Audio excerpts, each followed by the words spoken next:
नमस्कार। विपत्तिर सामनार आउ एक नुआ अध्याय को आपण मानकु बहुत बहुत स्वागत। आज आमे कथा हबा हीट वेव को नेकी। हीट वेव जोटा एबे सबुठारु अधिक चर्चार विषय पलटिछि। जेमिति आमे देखुचे कि एबे गरमर उत्ताप जहार स्तर एबे बहुत अधिक बढ़ुथबार नजर आछि आउ सेथिरे साधारण लोकमाने सेमाने एथिरे बहुत हैरान होउछन। एमितिरे या पई कोन प्रस्तुति हेइछि, को भलिया सावधानता अवलंबन करा जाउछि, केमिति आपण आपनकर स्वास्थ्यर ध्यान रखि परिबे, सेति पई आजिकर एपिसोड आपण मानक पई बहुत गुरुत्वपूर्ण, जहाकु देखिबा निहाती दरकार। आउ जानिबा दरकार एइटा कि एई हीट वेव रु किपरि भाबे आपणकर आउ आपणक परिजन मानको सावधान करि परिबे, ताकर जत्न नै परिबे, आउ जो नियम मान अछि, जो निर्देश मान अछि, आउ लगातार भाबे सरकारक तरफरु जो एडवाइजरी जारी करा जाउछि, से सबु आमे आपनकु एई कार्यक्रम द्वारा जणैबु। आउ आपनकु एहा भी जणैबु कि कोन कोन जो निर्देश अछि आउ सरकार या पई कोन स्टेप उठौचंती, जोउथि पई आपण आउ आपनकर स्वास्थ्य बहुत भलो हेकि रहिबो, आउ आपनकु ए जो लूर कबळरु केमिति आपण रक्षा पाई परिबे, आउ आपण आपणक शरीरर केमिति जत्न नै परिबे।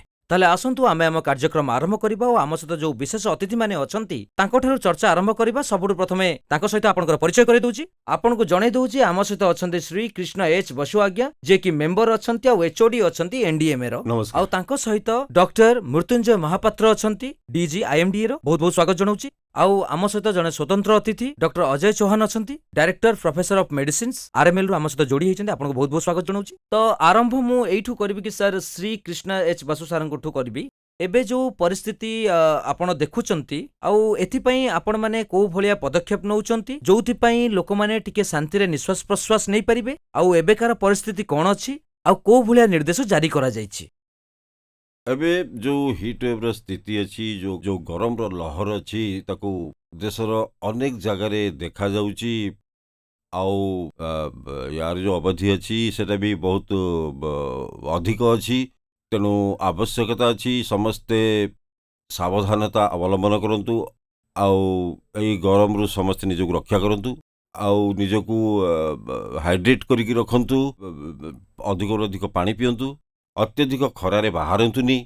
आउ जेतेबेले घरे रहउचंती सेतेबेले घरर ठंडा जगह रहिबाकु चेष्टा करतु, एवं वृद्ध लोक मानकु एई हिट वेव रु बचाइबाकु चेष्टा करतु, एवं पिला मानकर मध्य जत्न नियंतु। तो एई जो गरमर लहर अछि सेटा सीधा निज स्वास्थ्य उपर पड़ी थाए एवं निजर प्रोडक्टिविटी उपर पड़ी थाए।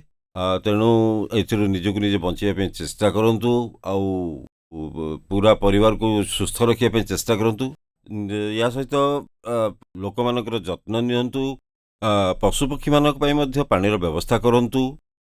आउ सहर मानकर मध्य आमे या पई व्यवस्था करिचु, जहा द्वारा लोक माने फलप्रद होई परिबे।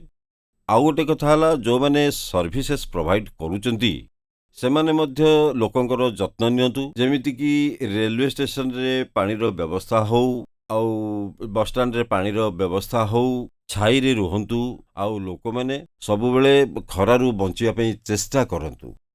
तो गोटे गोटे प्रक्रिया अच्छी जो थे में हिट वेव को एक्शन प्लान रे परिणत करि परिबा। एई हिट प्लान राज्य स्तर रे, जिला स्तर रे, आउ शहर स्तर रे प्रस्तुत होउची। आउ एई जो स्टेप रो कथा मु आपण मानकु कहिली, एई सबु सेई हिट वेव रो एक्शन प्लान रे अंतर्भुक्त होइताय। आउ आउ आमे राज्य सहित मिसिकरी काम करिथाउ, आउ आमे तांकु एइथिपैं कि सतर्क भी करेथाउ, जहाद्वारा लोक मानकु एथिरे सूचना भी दिया जाय परिबो। एई सूचना द्वारा लोक माने निजको सुरक्षित रखिपारिबे।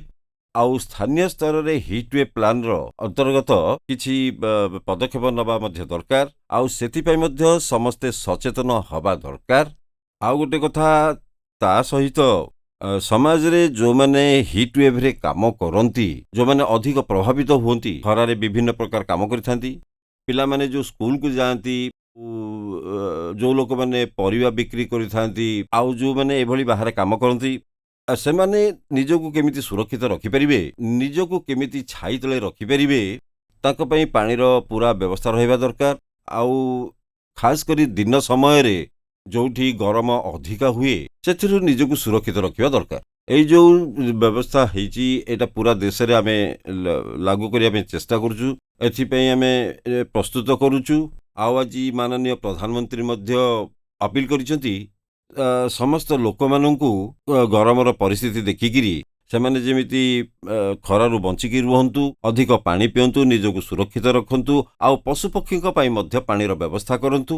ଆଉ ଏଇଟା ହେଉଛି ରାଷ୍ଟ୍ରୀୟ ସଚେତନତା ବୋଲି କହିଲେ ଅତ୍ୟୁକ୍ତି ହେବନି। ବିଲକୁଲ ଏବେ ବି ଯୋଉ ଭଳିଆ ପରିସ୍ଥିତି ଅଛି ସେ ପରିସ୍ଥିତିରୁ ଆମେ କେମିତି ମୁକୁଳିବା ତାର ବ୍ୟବସ୍ଥା ସରକାରଙ୍କ ତରଫରୁ କରାଯାଉଛି। ଆଜ୍ଞା। ଡକ୍ଟର ମହାପାତ୍ର ମୁଁ ଆପଣଙ୍କୁ ପଚାରିବାକୁ ଚାହିଁବି ଆଉ ଏଇ ପ୍ରଶ୍ନ ବହୁତ ଲୋକଙ୍କ ମନରେ ଅଛି କି ଏଇଥର ଆଉ ଲଗାତାର ଭାବେ ଆମେ ଦେଖୁଛେ କି ପ୍ରତିବର୍ଷ ଉତ୍ତାପ ବହୁତ ବଢି ଚାଲିଛି, ତ ୟାର ପ୍ରକୃତ ରିଜନ କଣ ଆଉ ପାଣିପାଗ ବିଭାଗ ୟା ପାଇଁ କୋଉ ଦିଗରେ କାମ କରୁଛି କି କେମିତି ଲୋକମାନଙ୍କୁ ରକ୍ଷା ମିଳିପାରିବ ଆଉ ପାଣିପାଗ ରିଲେଟେଡ୍ ନେଇକି ଯୋଉ ସବୁ ଅସୁବିଧା ଅଛି ସେଥିରୁ ସେମାନେ କେମିତି ମୁକୁଳି ପାରିବେ? ଆଜ୍ଞା ଧନ୍ୟବାଦ। ଯେମିତି ଆପଣ ଭାରତୀୟ ସଂସ୍କୃତିରେ ଆପଣ ମାସକୁ ଦେଖନ୍ତି ବୈଶାଖ ଆଉ ଜ୍ୟେଷ୍ଠ, ଏଇ ଯୋଉ ଦିଟା ମାସ ୟାକୁ ଆମେ ଗ୍ରୀଷ୍ମ ଋତୁ ବୋଲି କହିଥାଉ। ସବୁଠୁ ଅଧିକ ହଟ୍ ଡେଜ୍ ବୈଶାଖ ଆଉ ଜ୍ୟେଷ୍ଠ ମାସରେ ଆମକୁ ମିଳିଥାଏ। ଗରମ ହଉ କି ନ ହଉ ଆମର ପ୍ରସ୍ତୁତି ସବୁ ଭଲ ହେବା ଦରକାର।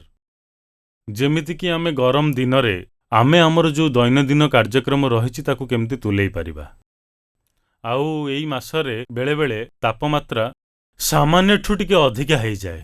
ଯେତେବେଳେ 5 ଡିଗ୍ରୀରୁ ଅଧିକା ହେଇଯାଏ ତାକୁ ଆମେ ଅଧିକ ତାପମାତ୍ରା ବୋଲି କହିଥାଉ। ଆଉ 7ରୁ ଅଧିକା ହେଲେ ଆମେ ତାକୁ ସିଭିୟର ବୋଲି କହିଥାଉ। ଆଉ ଆକୁ ଆମେ ଡେଲି ବେସିସ୍ରେ ମନିଟରିଂ କରିଥାଉ।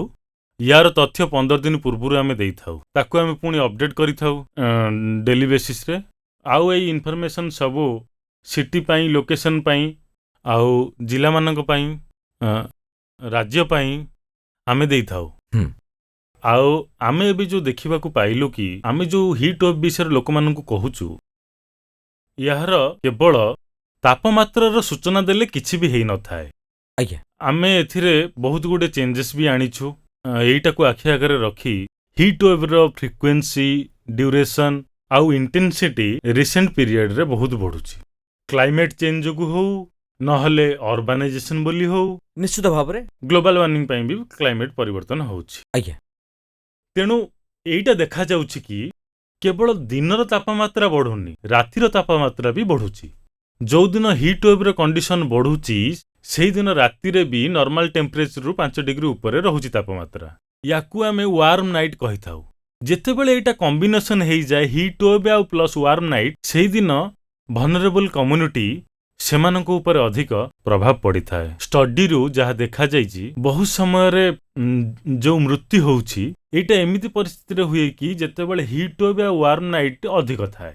ଭାରତର ବୈଷୟିକ ବୈଜ୍ଞାନିକମାନେ ଲାଷ୍ଟ 2-3 ବର୍ଷରେ ୱାର୍ମ ନାଇଟ୍ର ବି ପ୍ରେଡିକ୍ସନ୍ କରୁଛନ୍ତି, ଭେରି ୱାର୍ମ ନାଇଟ୍ର ବି ପ୍ରେଡିକ୍ସନ୍ କରୁଛନ୍ତି। ଆଉ ଏଇଟା ବି ଦେଖାଯାଉଛି କି ଗୋଟିଏ ଦିନ ହିଟ୍ ୱେଭ୍ରେ ଲୋକଙ୍କ ଉପରେ ପ୍ରଭାବ ପଡ଼ୁନି। ଯେତେବେଳେ 3-4 ଦିନ ଲଗାତାର ହିଟ୍ ୱେଭ୍ ହେଉଛି ସେବେ ତାର ପ୍ରଭାବ ଆମ ଶରୀର ଉପରେ ଅଧିକ ପଡ଼ିଥାଏ। ଆଉ ଏଇଟା ଆମ ଜୀବଜନ୍ତୁମାନଙ୍କ ଉପରେ ବି ପଡ଼ିଥାଏ। ଆଉ ୟାର ସବୁ ପ୍ରକାରର ତଥ୍ୟ ଯାହା ଆମର ପ୍ରୋଟୋକଲ ଅଛି, NDMA, ଷ୍ଟେଟ୍ ଗଭର୍ଣ୍ଣମେଣ୍ଟ ଆଉ IMD ଏଜେନ୍ସି ମାନେ ଯେଉଁ ସବୁ ମିଶିକି ବନେଇଛନ୍ତି, ଏଥିରେ ଆମେ ମେସେଜ ଦେଇଥାଉ କି ଲୋକାଲ ଲାଙ୍ଗୁଏଜରେ। ସେଇ ମେସେଜକୁ ସ୍ମାର୍ଟଫୋନ୍ ହଉ କି ନର୍ମାଲ ଫୋନ୍ ହଉ ମେସେଜ ପହଞ୍ଚିଯାଏ। ଏହା ଛଡ଼ା ଆମର ମୋବାଇଲ ଆପ୍ ବି ଅଛି, ସେ ଆପ୍ ମାଧ୍ୟମରେ ଲୋକମାନେ ବି ମେସେଜ ପାଇଥାନ୍ତି। ଆଉ ଆମେ ବି କୃଷକମାନଙ୍କ ପାଇଁ ଡାଇରେକ୍ଟ ହ୍ୱାଟ୍ସଆପ୍ ଗ୍ରୁପ୍ ବି ବନେଇଛୁ, ସେଥିରେ ବି ମେସେଜ ଯାଇଥାଏ। ଷ୍ଟେଟ୍ ମୋବାଇଲ ଆପ୍ ଦ୍ୱାରା ବି ମେସେଜ ଯାଇଥାଏ। ତେଣୁ ଏଇ ଇନଫର୍ମେସନ୍ ର ଯୋଉ ଶକ୍ତି ଅଛି ତାର ଆମେ ବ୍ୟବହାର କରିବା ଦରକାର। ଆଉ ଯୋଉ ତଥ୍ୟ ଗ୍ରହଣ କରିବା, ସଠିକ୍ ତଥ୍ୟ ଗ୍ରହଣ କରିବା, ଆଉ ସେଇ ତଥ୍ୟ ଦ୍ୱାରା ହିଟ୍ ୱେଭ୍ ଭଳି ଗୋଟିଏ ଡିଜାଷ୍ଟର ଠାରୁ ଆମେ ମୁକ୍ତି ପାଇପାରିବା। ନିଶ୍ଚିତ ଭାବରେ ଡକ୍ଟର ଅଜୟ ବି ଆମ ସହିତ ଅଛନ୍ତି। ଡକ୍ଟର ଅଜୟ, କୋଉ ଭଳିଆ ଲକ୍ଷଣ ଦେଖାଯାଉଛି ଯେତେବେଳେ ହିଟ୍ ୱେଭ୍ ଚାଲୁଛି, ଲୋକମାନେ କେମିତି ଆଠୁ ବଞ୍ଚିପାରିବେ ଆଉ ହିଟ୍ ୱେଭ୍ ପାଇଁ ସେମାନଙ୍କୁ ଯୋଉ ଅଂଶୁଘାତ ଭଳି ରୋଗ ହେଉଛି ସେଥିରୁ ସେମାନେ କେମିତି ବଞ୍ଚିପାରିବେ ସେ ବିଷୟରେ ଆପଣ ଟିକେ କୁହନ୍ତୁ। ଆଜ୍ଞା ଦେଖନ୍ତୁ, ହିଟ୍ ରିଲେଟେଡ୍ ଇଲନେସେସ୍ ଯାହା ଅଛି, ଉଷ୍ମଜନିତ ରୋଗ ଯାହା ହେଇଥାଏ, ସେ ଗୋଟେ ପୁରା ସ୍ପେକ୍ଟ୍ରମ୍, ଯେଉଁଥିରେ ଘିମିରିଠୁ ନେଇକି ବିଭିନ୍ନ ପ୍ରକାର ଚର୍ମ ରୋଗ ସହ ନେଇକି ଦେହରେ ବହୁତ ପ୍ରକାରର ଅସୁସ୍ଥତା ଦେଖାଯାଇଥାଏ। ଗମ୍ଭୀର ଭାବରେ ଏହାର ଏଣ୍ଡ ହେଇଥାଏ ଯାହାକୁ କହନ୍ତି ହିଟ୍ ଷ୍ଟ୍ରୋକ୍, ଯାହାଦ୍ୱାରା କି ଲୋକମାନଙ୍କର ମୃତ୍ୟୁ ହୋଇଥାଏ। ପ୍ରାୟତଃ 40-60% ଲୋକମାନେ ଯେଉଁମାନେ ହିଟ୍ ଷ୍ଟ୍ରୋକ୍ର ଶିକାର ହେଇଥାନ୍ତି ସେମାନେ ମୃତ୍ୟୁବରଣ କରିଥାନ୍ତି। ତ ୟାକୁ ଆମେ ହାଲକାରେ ନେବାଟା ଉଚିତ ନୁହେଁ। ତ ଏଥିରେ କ'ଣ ହେବା ଦରକାର ସେଟା ମୁଁ ଆପଣଙ୍କୁ କହୁଛି। ଆଜ୍ଞା। ସାଧାରଣ ଭାବେ ଯେତେବେଳେ ଆପଣଙ୍କର ସବୁଠୁ ମାମୁଲି ରୋଗ ହୋଇଥାଏ ଯୋଉଟାକି ଘିମିରି, ଯଦି ସେ ସମୟରେ ପତଳା ବସ୍ତ୍ର ନ ପିନ୍ଧିବା ଆଉ ହାଲୁକା ରଙ୍ଗର ବସ୍ତ୍ର ନ ପିନ୍ଧିବା ତ ଝାଳ ଆମ ଶରୀରରେ ରହିଯାଇଥାଏ ଆଉ ତାର ଫଳସ୍ୱରୂପ ଆମକୁ ଘିମିରି ହେଇଯାଇଥାଏ। ତ ସାଧାରଣ ଲୋକମାନଙ୍କର ଏସବୁ କଥାରେ ଧ୍ୟାନ ଦେବା ଉଚିତ। ପତଳା ବସ୍ତ୍ର ପିନ୍ଧନ୍ତୁ। ଏହା ବ୍ୟତୀତ ସ୍କୁଲ ମାନଙ୍କରେ ତ ଆପଣମାନେ ଶୁଣିଥିବେ ଯେ ପିଲାମାନେ ଗରମ ସହି ନ ପାରି ତଳେ ପଡ଼ିଯାନ୍ତି। ତାକୁ ହିଟ୍ ଇନ୍ସ୍କୋପି କହନ୍ତି। ସେଟା ହେଇଥାଏ ଏଇଥିପାଇଁ ଯେ ଲମ୍ବା ସମୟ ପର୍ଯ୍ୟନ୍ତ ଯେତେବେଳେ ଆମେ ଖରାରେ ଠିଆ ହେଇଥାଉ ତ ସେତେବେଳେ ଆମ ଶରୀରରେ ଭିନ୍ନ ଡାଇଲେକ୍ସନ୍ ହେଇଯାଇଥାଏ ଆଉ ଆମ ନର୍ଭସ୍ ଶରୀରର ତଳ ଭାଗର ବହୁତ ପୁଲିଂ ହେଇଯାଇଥାଏ ତଳେ। ତ ଯେତେବେଳେ ପୋଜିସନ୍ ବଦଳେଇବା ପାଇଁ ଲୋକଟି ଉଠେ ତାର ହଠାତ୍ ମୁଣ୍ଡରେ ରକ୍ତର ସ୍ରାବ କମି ଯାଇଥାଏ ଆଉ ସେହି ସମୟରେ ତାର ମୁଣ୍ଡ ବୁଲି ଯାଇଥାଏ ଆଉ ସେ ତଳେ ପଡ଼ିଯାଇଥାଏ। ଏହା ବ୍ୟତୀତ ଯଦି ଦେଖିବାକୁ ଯିବା ଆମେ ଏହିସବୁ ପରିଧିରେ ଦୁଇଟି ଭୟଙ୍କର ରୋଗ ଯାହାକୁ ହିଟ୍ ଏକ୍ସର୍ସନ୍ ଆଉ ହିଟ୍ ଷ୍ଟ୍ରୋକ୍ କହନ୍ତି, ଯୋଉଟାକି ବହୁତ ଗମ୍ଭୀର। ଏଥିରେ ବ୍ୟକ୍ତି ଜଣଙ୍କୁ ବହୁତ ଅଧିକ ଥକା ଲାଗିଥାଏ, ମୁଣ୍ଡ ବୁଲେଇବା, ବାନ୍ତି ଲାଗିବା ଭଳି ସିମ୍ପଟମ୍, ଆଉ ହାତ ଗୋଡ଼ ଭାଙ୍ଗିବା, ବହୁତ ଅଧିକ ଭୟ କରିବା, ଏସବୁ ହେଉଛି ଏହାର ଲକ୍ଷଣ ହିଟ୍ ଏକ୍ସର୍ସନ୍ର। ଆଉ ସବୁଠୁ ଗମ୍ଭୀର ଜିନିଷ ହେଉଛି କି ଏ ରୋଗ ଯେତେବେଳେ ହିଟ୍ ଷ୍ଟ୍ରୋକ୍ ଭାବରେ ଦେଖା ଦେଇଥାଏ, ଯୋଉଟାକି ଗୋଟେ ତ୍ରିଭୁଜ ଲକ୍ଷଣମାନଙ୍କର, ଯାହାର ଅନ୍ତର୍ଗତ ଥାଏ କୋର୍ ବଡି ଟେମ୍ପରେଚର ଅର୍ଥାତ୍ ମଳଦ୍ୱାର ଦ୍ୱାରା ନିଆଯାଇଥିବା ଶରୀରର ଟେମ୍ପରେଚର 105 ଡିଗ୍ରୀ ଫାରେନହାଇଟ୍ରୁ ଅଧିକ ହୋଇଯିବ ଏକ। ଦ୍ୱିତୀୟଟି, ବ୍ୟକ୍ତି ବେସୁରା ହେଇଯିବା। ଅଧିକାଂଶ ବ୍ୟକ୍ତିମାନେ ଅଧିକ କଥା କୁହନ୍ତି, ଆଗ୍ରେସିଭ୍ ଅବସ୍ଥାକୁ ଆସନ୍ତି, କିନ୍ତୁ ୟାର ଉତ୍ତରାର୍ଦ୍ଧରେ ସବୁଠୁ ଆଗକୁ ଯୋଉ ପରିସ୍ଥିତି ଜନ୍ମ ନେଇଥାଏ ସେଥିରେ ମଣିଷ ପୁରା ବେହୋସ ହେଇଯାଇଥାଏ ଆଉ ବହୁତ ହି ଡିପ୍ କୋମାକୁ ପଳେଇ ଯାଇଥାଏ, ଯୋଉଟାକି ଏ କଥାର ସୂଚନା ଦେଇଥାଏ ପରିସ୍ଥିତି ବହୁତ ଅଧିକା ଖରାପ ଅଛି। ଏହା ବ୍ୟତୀତ ଅନ୍ୟ ବହୁତ କିଛି ଜିନିଷ ଅଛି ଯୋଉଟା କରିକି ୟାଠାରୁ ତ୍ରାହି ପାଇପାରିବେ, ହିଟ୍ ଷ୍ଟ୍ରୋକ୍ରୁ ନିଜକୁ ବଞ୍ଚେଇ ପାରିବେ। ଏଥିରୁ ବଞ୍ଚିଯିବାଟା ଠିକ୍ କଥା, କାହିଁକିନା ଥରେ ହେଇଗଲେ ବଞ୍ଚିବା ଭାରି କଷ୍ଟକର ହେଇଥାଏ। ତ ଏଥିରେ କ'ଣ ଅଛି ନା ହାଲକା ଫୁଲକା ଡ୍ରେସ୍ ପିନ୍ଧିବାର ଅଛି ଯେଉଁଥିରେ ଛିଦ୍ର ଥିବ, ଆଉ ଯଦି ହେଇପାରିବ ଯଦି 10ରୁ 5ଟା ଭିତରେ ଲୋକ ବାହାରକୁ ନ ବାହାରିବା ଦରକାର। କିନ୍ତୁ କେହି ଲୋକ ତା ଜୀବିକା ନିର୍ବାହ କରିବା ପାଇଁ ପଦାକୁ ବାହାରିବାକୁ ପଡ଼ିଥାଏ, ତ ତାକୁ ସରଳ ସାଧନ ଅବଲମ୍ବନ କରିବା ଦରକାର, ଯେଉଁଥିରେ ଗୋଟେ ଜିନିଷ ଯୋଉଟାକୁ ଆମେ ସବୁବେଳେ କରିକି ଏହାକୁ କନଫ୍ୟୁଜ୍ କରିଦିଅନ୍ତି କି ଆମକୁ ସବୁବେଳେ ପାଣି ପିଇବାର ଅଛି। ଏମିତି ନୁହେଁ। ପ୍ରଥମ ଏଥିରେ ଉପଯୋଗିତା ଅଛି ସେଡ୍ର, ଥଣ୍ଡାର। ଏମିତିକି ଡକ୍ଟର ବି ଚିକିତ୍ସା କରିବା ସମୟରେ ବହୁତ ସମୟ ଏମିତି ନିଅନ୍ତି କି ଯେଉଁଥିରେ ସିଏ ଚିକିତ୍ସା କରିବା ହାଇଡ୍ରେସନରୁ ଆରମ୍ଭ କରିଥାନ୍ତି। ହାଇଡ୍ରେସନ ବହୁତ ହି ଦରକାର ପଡ଼ିଥାଏ ମେଡିକାଲ ଚିକିତ୍ସା ମାନଙ୍କରେ, କିନ୍ତୁ ସେ ସେକେଣ୍ଡ ନମ୍ବରରେ ଆବଶ୍ୟକ ପଡ଼ିଥାଏ। ଯୋଉଟା ପ୍ରଥମ ନମ୍ବରରେ ଆବଶ୍ୟକ ଅଛି ସେଇଟା ହେଉଛି ସେଡ୍ ଆଉ ଥଣ୍ଡା। ତ ବ୍ୟକ୍ତି ଯିଏ ବି କଠିନ ଶାରୀରିକ ପରିଶ୍ରମ କରୁଛନ୍ତି ତାଙ୍କୁ ଆମର ଏଇଆ ନିବେଦନ କି ସେମାନେ ତାଙ୍କୁ ଥକା ଲାଗୁ କି ନ ଲାଗୁ 45 ମିନିଟ୍ କିମ୍ବା 50 ମିନିଟ୍ କାମ କରିବା ପରେ 5-10 ମିନିଟ୍ କୌଣସି ଛାଇ ସ୍ଥାନରେ ବସନ୍ତୁ। ଆଉ ସିଏ ଯୋଉଟାକି ଘରର ଛାଇ ହେଇଥାଇପାରେ, ନହେଲେ ଗଛର ଛାଇ ହେଇଥାଇପାରେ, ନହେଲେ କୁଲର ଯଦି ଥାଏ କୁଲର ସାମ୍ନାରେ ବି ସେ ଛିଡ଼ା ହେଇପାରନ୍ତି। ତ ଏଇଟା ଦରକାର। ଆଉ ତା ଅତିରିକ୍ତ ସେକେଣ୍ଡ ନମ୍ବରରେ ଆସୁଛି ଆମର ପାଣି। ଖାଲି ପାଣି ନୁହେଁ, ଲୁଣ ମିଶ୍ରିତ ପାଣି।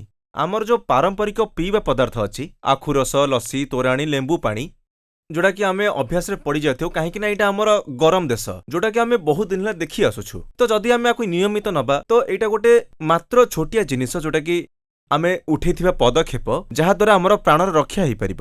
ଏବେ ଏଇଠି ଆମେ ଗୋଟେ ବିରତି ପାଇଁ ଅଟକିବା ଆଉ ବିରତି ପରେ ଯେତେବେଳେ ଆମେ ଫେରିବା ତ ଏଇ ଚର୍ଚ୍ଚାକୁ ଆମେ ଆଗକୁ ବଢେଇବା ଆଉ ଏଇଟା ଜାଣିବା ପାଇଁ ଚେଷ୍ଟା କରିବା କି କଣ ଆମେ ସାବଧାନତା ଅବଲମ୍ବନ କରିବା ଯୋଉଟା ଆପଣମାନେ କରିବା ଉଚିତ, ଆଉ ହିଟ୍ ୱେଭ୍ ରୁ ଆଉ ହିଟ୍ ଷ୍ଟ୍ରୋକ୍ ରୁ ଆପଣମାନେ ଆଉ ଆପଣମାନଙ୍କ ପ୍ରିୟଜନକୁ କେମିତି ବଞ୍ଚେଇ ପାରିବେ। ଛୋଟ ବିରତି ନଉଛୁ, ଜଲ୍ଦି ଫେରିବୁ।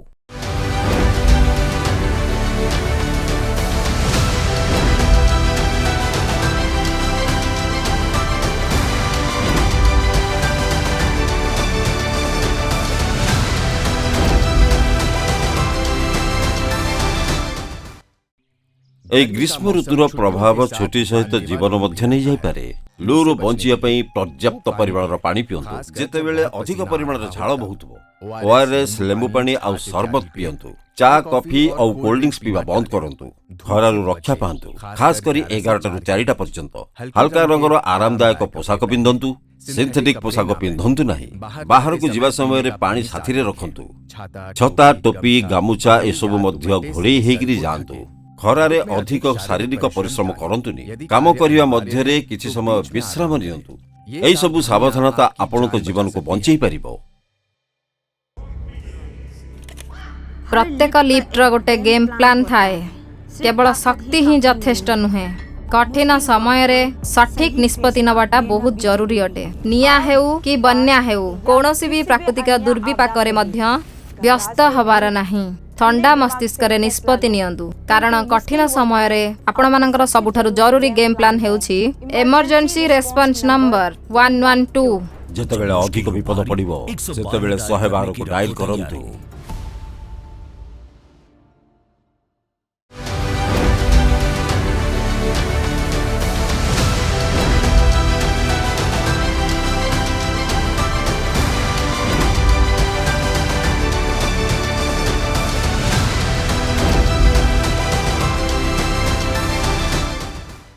विरति परे मु पुणी थरे आपण मानकु स्वागत जणाउछे। विपत्तिर सामनारे आज आमे हीट वेव को नेकी चर्चा करूछे। को भलिया सतर्कता अवलंबन करबा दरकार, प्रस्तुति केमती करबा दरकार, सेही विषय आमे चर्चा करूछे। बहुत ही स्वतंत्र अतिथि हम सहित अछंती। डॉक्टर भस को आमे बचरे। डॉक्टर भस, जेमिति आमे देखुछे कि सरकार को तरफरु बहुत किछि अलर्ट, बहुत किछि प्रिकॉशंस जारी करा जाउछि, किंतु एई वर्ष कोन एमिति सावधानता अवलंबन करा जायछि? कारण सब वर्ष गरम बड़ी बड़ी चलछि, एई वर्ष आउ टिके बढिछि, होई पारे आर वर्ष आउरी बढि जाई पारे। एई विषय सरकार एबे कौन सावधानता अवलंबन करुछंती? जदि उत्ताप बढ़िला ताले आमे कौन करि परिबा जोटा बहुत भलो हबो आ लोक मानको हित रे हबो?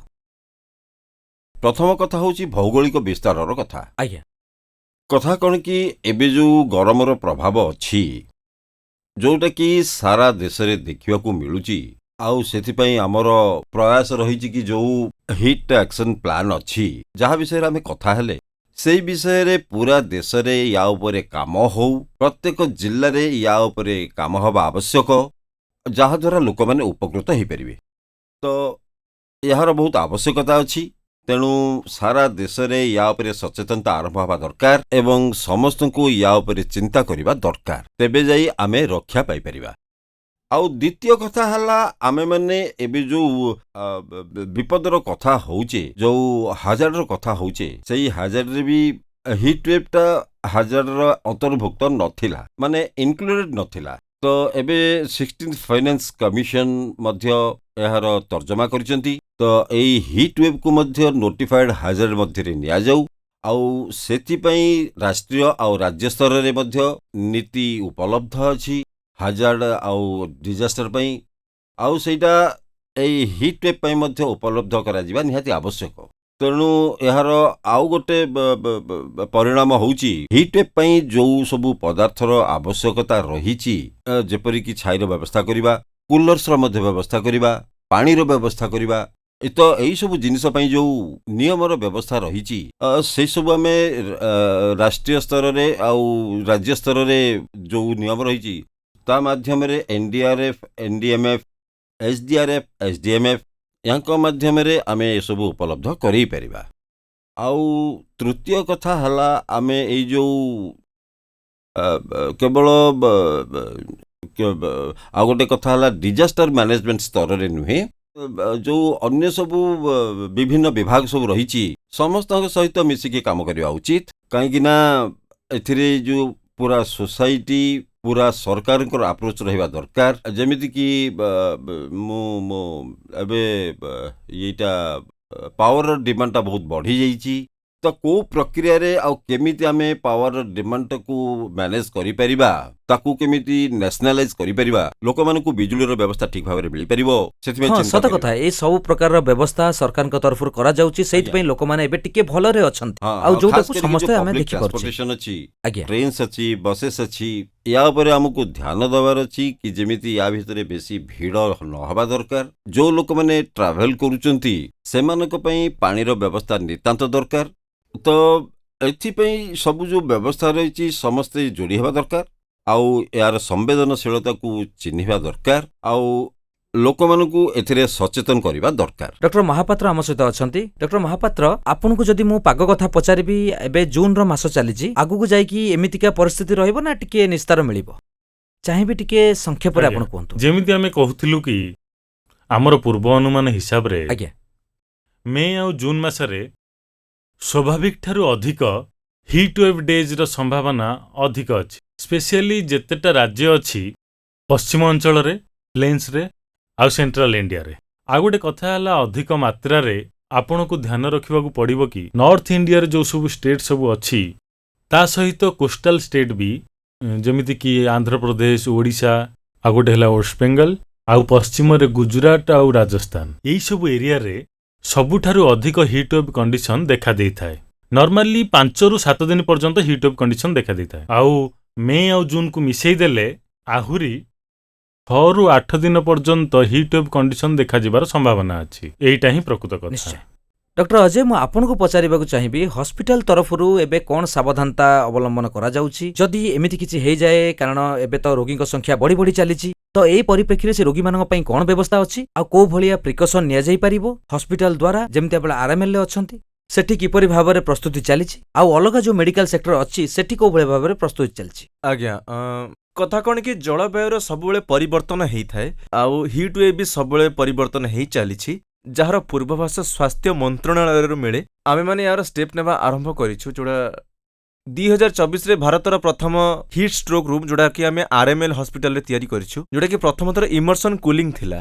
ତ ଇମର୍ସନ୍ କୁଲିଂ ମାନେ ଜଳ ଭିତରେ ବେକରୁ ଗୋଡ଼ ପର୍ଯ୍ୟନ୍ତ ବ୍ୟକ୍ତିକୁ ଥଣ୍ଡା କରାଯାଏ ବରଫଯୁକ୍ତ ପାଣିରେ। ଏକ୍ସଜେସନ୍ ହିଟ୍ ୱେଭ୍ ପାଇଁ ସେଇଟା ବହୁତ ଭଲ ଜିନିଷ ବୋଲି ଆମେ ମନେ କରିଥାଉ। ଏଇଟା ବହୁତ ଭଲ ଉପାୟ, ଯାହାଦ୍ୱାରା ଟେମ୍ପରେଚରକୁ ଆମେ ସାଙ୍ଗେ ସାଙ୍ଗେ ତଳକୁ ଆଣିପାରୁ। ଆଉ ଗୋଟେ କଥା ହେଲା, ଏହି ମଡେଲକୁ ବହୁତ ଜାଗାରେ ଏବେ ଇନଷ୍ଟଲ କରାଯାଉଛି। ଏହା ବ୍ୟତୀତ ଆମେମାନେ କୋଲ୍ଡ ଆଇଭି ଫ୍ଲୁଇଡ୍ସର ବନ୍ଦୋବସ୍ତ କରିଛୁ, ଯାହାଦ୍ୱାରା କି ଆମେମାନେ ଲୋକମାନଙ୍କୁ ବଞ୍ଚେଇ ପାରିବା। ଆଉ ଆମ୍ବୁଲାନ୍ସ ଭିତରେ ବି ଆମେମାନେ ଆଇସ୍ ପ୍ୟାକ୍ସ ଆଉ ଅନ୍ୟ କୁଲିଂ ମ୍ୟାଟେରିଆଲ, ଯୋଉଟାକି ଟାର୍ପୋଲିନ୍ ଆସୋସିଏଟ୍ସ କୁଲିଂ ଅସିଲେସନ୍ କହନ୍ତି, ଗୋଟେ ପାଲ ମଧ୍ୟରେ ବରଫ ଆଉ ପାଣିର ମିଶ୍ରଣ କରି ସେଥିରେ ରୋଗୀକୁ ରଖି ଆମେ ତାକୁ ଝୁଲେଇ ଥାଉ। ତ ଏ ସବୁ ଉପାୟ ଯୋଉ ଅଛି, ଯାହାଦ୍ୱାରା ରୋଗୀକୁ ପୁରା ଥଣ୍ଡା କରାଯାଇ ପାରିବ। ଏହା ବ୍ୟତୀତ ଏହି କଥାର ସୂଚନା ମଧ୍ୟ ଆମେ ଦଉଛୁ। ମୁଁ ଗୋଟେ କଥା ଲୋକମାନଙ୍କୁ ସବୁବେଳେ କହିବାକୁ ଚାହୁଁଛି କି ପ୍ରକୃତ କଥା ହେଲା, ଯେତେବେଳେ ରୋଗୀ ଆମ ପାଖକୁ ଆସିଥାଏ ସେତେବେଳେ ବହୁତ ଡେରି ମଧ୍ୟ ହେଇଯାଇଥାଏ, ବହୁତ ହି ଗମ୍ଭୀର ଆଉ ମୃତ୍ୟୁଦାୟକ ରୋଗ ହେଇଥାଏ। ତ ଆମଠାରୁ ବି ବହୁତ ବଡ଼ ରୋଲ୍ ସେଇ ରୋଗୀର ପାଖାପାଖି ଥିବା ଲୋକମାନଙ୍କର ଅଛି। ଯେମିତି ସେ ଦେଖିବେ ତ ତାଙ୍କୁ ସାଙ୍ଗେ ସାଙ୍ଗେ ଥଣ୍ଡା କରିବାକୁ ଚେଷ୍ଟା କରିବେ, ଯାହାଦ୍ୱାରା ସେ ସାଙ୍ଗେ ସାଙ୍ଗେ ଉପଶମ ପାଇବେ। ସାର୍, ଆପଣ କୋଉ ଭଳି ଭାବରେ ଲୋକମାନଙ୍କୁ ଗୋଟେ ମେସେଜ ଦେବା ପାଇଁ ଚାହିଁବେ କି ହିଟ୍ ୱେଭ୍ରୁ ସେମାନେ କେମିତି ବଞ୍ଚି ପାରିବେ ଆଉ ସରକାର ତାଙ୍କ ସହିତ କେମିତି ଛିଡ଼ା ହେଇଛନ୍ତି? ଆଜିର ଯୋଉ ତାପମାତ୍ରା ଅଛି ତା ଉପରେ ଆମର ନଜରଟା ରହିବା ଦରକାର। ଯୋଉ ଭଳିଆ ତାପମାତ୍ରା ବଢ଼ୁଛି ଆଉ ତାପମାତ୍ରା ସହିତ ଯୋଉ ଆର୍ଦ୍ରତା ରହିଛି, ହ୍ୟୁମିଡିଟି ରହିଛି, ତା ଉପରେ ଧ୍ୟାନ ରହିବା ଦରକାର। ତ ଯେମିତି ହିଟ୍ ଆଉ ହ୍ୟୁମିଡିଟି ବଢ଼ିବାରେ ଲାଗିଛି, ସେଥିରେ ଆମକୁ ନିଜକୁ ଏବଂ ନିଜ ପରିବାରକୁ, ଖାସ୍ କରିକି ବୁଢ଼ା ଲୋକମାନଙ୍କୁ ୟା ପ୍ରଭାବରୁ ସୁରକ୍ଷିତ ରଖିବା ଦରକାର। ମୁଣ୍ଡକୁ ଘୋଡ଼େଇ ରଖିବା ଦରକାର, ପାଣି ପିଇବା ଦରକାର, ଛାଇରେ ରହିବା ଦରକାର। ଆଉ ସମାଜରେ ଯୋଉ ଲୋକମାନେ ଏଥିରୁ ବଞ୍ଚିତ ହେଇକି ରହିଛନ୍ତି, ଯୋଉ ଲୋକମାନଙ୍କୁ ଏଇସବୁ ସୁବିଧା ମିଳୁନାହିଁ, ସେମାନଙ୍କ ପ୍ରତି ଅଧିକ ସମ୍ବେଦନଶୀଳ ହେବା ଦରକାର। ଯେମିତିକି ଆପଣ ଦିନ ମଜୁରୀ କରନ୍ତି, ସେମାନଙ୍କୁ ଡାକିକିରି ଆପଣ କାମ କରିବା ପାଇଁ କହିବେ, ଡେଲିଭରି ଦେବା ପାଇଁ କହିବେ। ଏଇସବୁ ଜିନିଷରୁ ଆପଣ ବଞ୍ଚିକି ରହିବା ଦରକାର। ଏସବୁ ପରିସ୍ଥିତିରେ ଆପଣଙ୍କୁ ସମ୍ବେଦନଶୀଳ ହେବା ଦରକାର।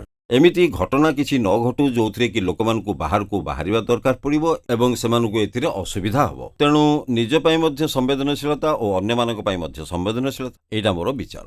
ନିଶ୍ଚୟ। ଡକ୍ଟର ମହାପାତ୍ର, ମୁଁ ଏଇଟା କହିବି କି ତଥ୍ୟରେ ହିଁ ଶକ୍ତି ଥାଏ। ଆଉ ଭାରତର ବୈଷୟିକ ବିଜ୍ଞାନିକମାନେ ହିଟ୍ ୱେଭ୍ ଉପରେ ପ୍ରତ୍ୟେକ ଦିନ ନିରନ୍ତର ନଜର ରଖିଛନ୍ତି, ଆକୁ ଠିକ୍ଠାକ୍ ଭାବରେ ମନିଟରିଂ କରୁଛନ୍ତି, ଆଉ ପୂର୍ବ ଅନୁମାନ କରିକି ସତର୍କ ସୂଚନା ବି ଜାରି କରୁଛନ୍ତି। କମନ୍ ଆଲର୍ଟ ପ୍ରୋଟୋକଲ୍ ମାଧ୍ୟମରେ ଆଉ ବହୁତ ଗୁଡ଼ିଏ ଗଣମାଧ୍ୟମ ମାଧ୍ୟମରେ ବି ଏହିସବୁ ତଥ୍ୟ ଆଉ ସୂଚନା ସମସ୍ତଙ୍କ ପାଖରେ ପହଞ୍ଚୁଛି। ଆପଣ ଏହାକୁ ଗ୍ରହଣ କରନ୍ତୁ ଆଉ ଆବଶ୍ୟକୀୟ ପଦକ୍ଷେପ ନିଅନ୍ତୁ, ଆଉ ଏଥିରୁ ଆପଣ ସୁସ୍ଥ ରୁହନ୍ତୁ ଆଉ ଅନ୍ୟମାନଙ୍କୁ ବି ସୁସ୍ଥ ରହିବା ପାଇଁ ହେଲ୍ପ କରନ୍ତୁ। ଡକ୍ଟର ଅଜୟ, ଯଦି ଅତି ଆବଶ୍ୟକ ନଥିବ ତ ବାହାରକୁ ଯିବେନି। ଯଦି ଆବଶ୍ୟକ ପଡ଼େ ନିଜର ଜୀବିକା ନିର୍ବାହ କରିବା ପାଇଁ, ତ କିଛି ନିରନ୍ତର ପରିଶ୍ରମ କରିବା ପରେ ଶେଡ୍ ବ୍ରେକ୍ସ ମାନେ ଛାଇ ତଳେ ଆଶ୍ରୟ ନେବେ। ଆଉ ଲୁଣଯୁକ୍ତ ପାନୀୟ ଜଳ ଆପଣମାନେ ନିୟମିତ ପିଉଥିବେ। ଯଦି ନିଜ ଆଖପାଖରେ ଆପଣ କୌଣସି ଲୋକକୁ ଦୁର୍ବଳ ଅବସ୍ଥାରେ ପାଆନ୍ତି, ଯଦି ଆପଣଙ୍କୁ ଲାଗେ ଯେ ତାକୁ ସନଷ୍ଟ୍ରୋକ୍ ହେଇଛି, ତ ଡେରି ନକରି ତୁରନ୍ତ ତାକୁ ବରଫ ଲଗାନ୍ତୁ ଆଉ ଥଣ୍ଡା ଚିକିତ୍ସା ମଧ୍ୟ ଦିଅନ୍ତୁ। ଆଉ ଯଦି ଅଧିକ ମାତ୍ରାରେ ପାଣି ମିଳେ ତ ତାହାର ବେକ ତଳକୁ ଧୋଇ ଦିଅନ୍ତୁ ଆଉ ତାକୁ ନିକଟବର୍ତ୍ତୀ ସ୍ୱାସ୍ଥ୍ୟ କେନ୍ଦ୍ରକୁ ମଧ୍ୟ ନେଇଯାଆନ୍ତୁ। କୌଣସି ମୂର୍ଚ୍ଛିତ ବ୍ୟକ୍ତିଙ୍କୁ କେବେ ବି ପାଣି ଦେବେନି। ଆଉ ଡାଇବେଟିସ୍, ହାଇପରଟେନସିଭ୍ସ, ବୃଦ୍ଧ ଲୋକମାନେ, ଗର୍ଭବତୀ ମହିଳାମାନେ ଆଉ ଛୋଟ ପିଲାମାନେ, ଏମାନେ ବିଶେଷ ଭାବରେ ପୀଡ଼ିତ ହୋଇଥାନ୍ତି। ତେଣୁ ମୁଁ ଆପଣମାନଙ୍କୁ କହିବାକୁ ଚାହିଁବି ଯେ ନିଜର ଧ୍ୟାନ ରଖନ୍ତୁ ଆଉ ବାହାରକୁ ବେଶୀ ବାହାରନ୍ତୁ ନାହିଁ। ବହୁତ ବହୁତ ଧନ୍ୟବାଦ ଡକ୍ଟର ଭସ୍, ଡକ୍ଟର ମହାପାତ୍ର ଆଉ ଡକ୍ଟର ଅଜୟ ଆମ ସହିତ ଆପଣମାନେ ବହୁତ ସାରା ଇନଫର୍ମେଟିଭ କଥା ହବା ପାଇଁ। ଆଉ ବହୁତ ହିଁ ସ୍ୱତନ୍ତ୍ର ରହିଥିଲା ଏଇ ସେଗମେଣ୍ଟଟା ଆମର। ଆଉ ହିଟ୍ ୱେଭ୍କୁ ନେଇକି ଯୋଉ ଭଳି ଭାବରେ ଭ୍ରମ ଥିଲା କିଛି ଲୋକମାନଙ୍କ ଭିତରେ, କିଛି ପ୍ରଶ୍ନ ଥିଲା, ଏଇ ସବୁ ଜିନିଷକୁ ଆପଣ ପୁରାପୁରି ପରିଷ୍କାର କରିଦେଇଛନ୍ତି ଲୋକମାନଙ୍କ ଭିତରେ। ଆଉ ଦର୍ଶକ ବି ଜାଣିପାରିବେ କି ହିଟ୍ ୱେଭ୍ରୁ ସେମାନେ କେମିତି ବଞ୍ଚିପାରିବେ ଆଉ କେମିତି ସାବଧାନତା ଅବଲମ୍ବନ କରିବେ, ଆଉ ଯେମିତି ଲୋକମାନଙ୍କୁ କିଛି ବି ଅସୁବିଧା ଯେମିତି ନ ହଉ। ତ ବିପତ୍ତିର ସାମ୍ନାରେ ଏବେ ପାଇଁ ଏତିକି। ପୁରା ଟିମ୍କୁ ଦିଅନ୍ତୁ ବିଦାୟ, ଆଉ ଆପଣ ଯୋଡ଼ି ହେଇକି ରୁହନ୍ତୁ ଡିଡି ନ୍ୟୁଜ୍ ସହିତ। ନମସ୍କାର।